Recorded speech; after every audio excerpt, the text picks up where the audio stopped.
Hello students, we are studying chapter of rotational motion. Today we are going to discuss equilibrium. Equilibria are of two types, translational equilibrium and rotational equilibrium. Obviously there are two different conditions for equilibrium. For translational equilibrium, net force acting on the body should be zero. We know that external force can be written as m into ACM. ACM is acceleration of center of mass. Acceleration can be written as rate of change of velocity. If net force is zero, this value is equal to zero. And we also know that differentiation of constant is zero, therefore VCM is equal to zero. Means for translational equilibrium, if net force is zero, velocity of center of mass will remain constant. It has two meanings. Either the body is at rest or it is moving with constant velocity. In both the conditions, velocity is going to be constant. In very same way, you can understand rotational equilibrium. For rotational equilibrium, torque should be zero. We know that torque is equal to I alpha, and alpha is rate of change of angular velocity. If torque is equal to zero, acceleration should be zero. Torque is equal to zero, acceleration, that is angular acceleration, should be zero. Therefore delta omega by delta t is zero, or omega is equal to constant. So for rotational equilibrium, either the body should be at rest or it is moving with constant angular velocity. If these conditions are satisfied, the body is said to be in equilibrium.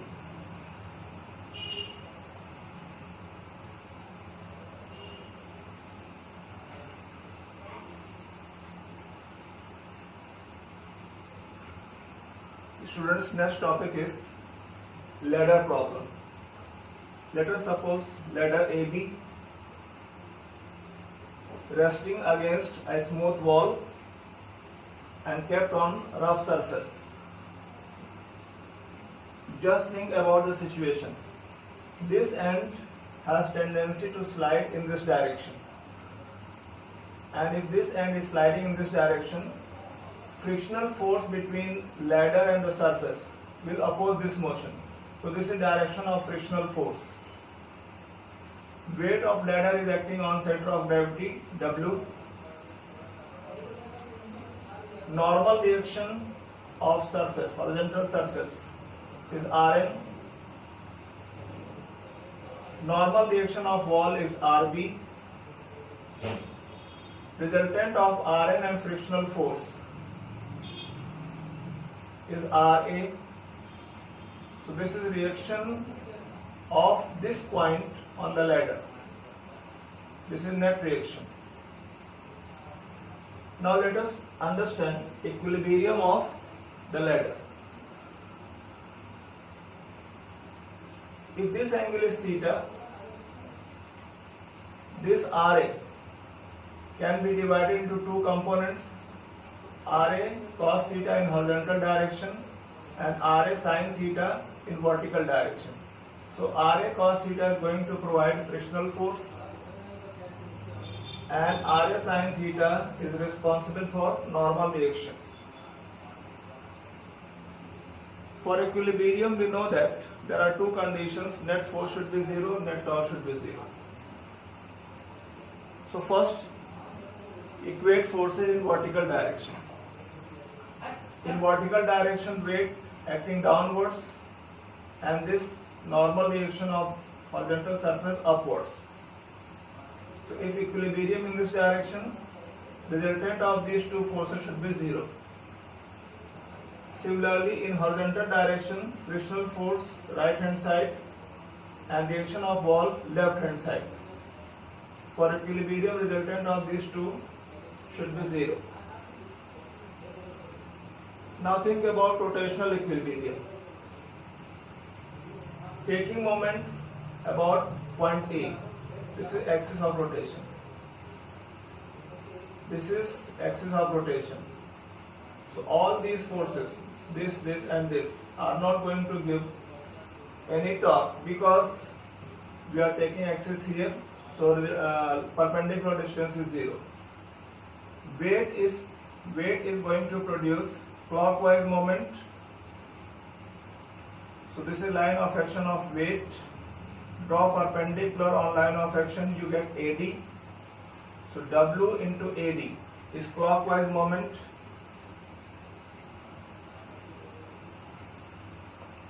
This force is producing anti-clockwise moment. So this is line of action of RB, axis of rotation. So draw perpendicular, and this perpendicular will be equal to BC. So anti-clockwise moment will be RB into BC. Since the whole system is in equilibrium, therefore clockwise moment and anti-clockwise moment are equal. So we are having so many equations. In question, geometry of the diagram will be given, some quantities will be given. So using those quantities you will form equations like this, and solving these equations you can find unknown quantity. I suppose you are understanding.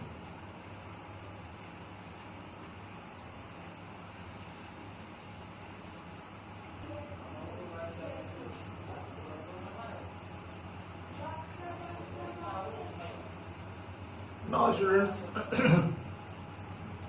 let us understand moment of inertia of some important shapes. First is thin rod.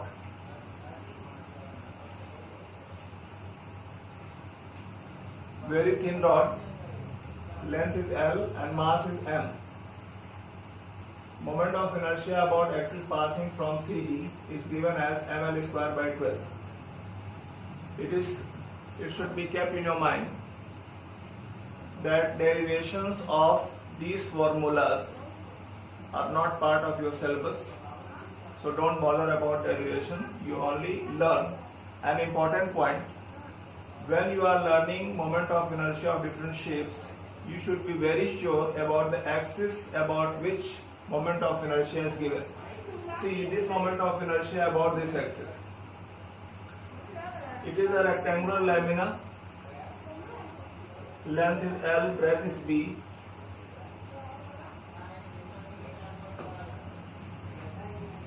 This type of shape,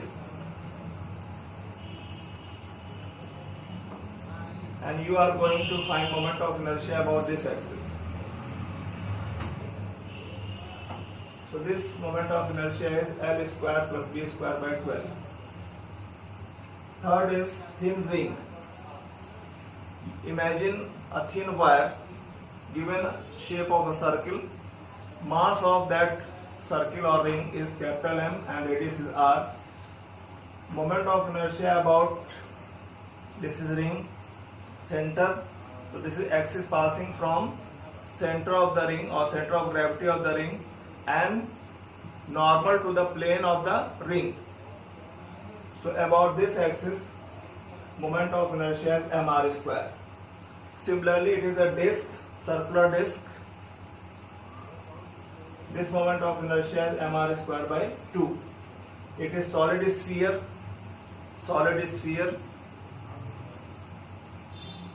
Axis is passing through center. Obviously, this axis is along diameter. Moment of inertia is 2 by 5 mr square.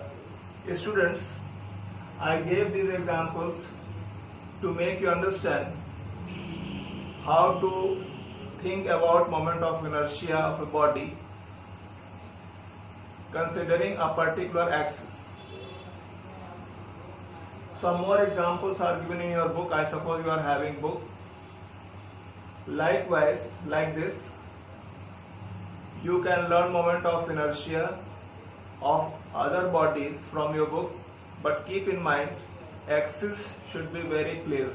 Axis must be clearly defined about which axis you are going to find moment of inertia.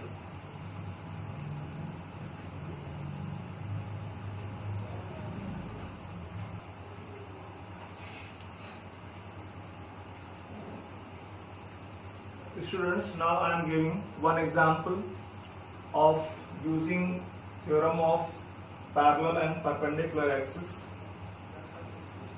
for finding moment of inertia of a body about different axes. Let us take example of disk. It is disk of mass m and radius r.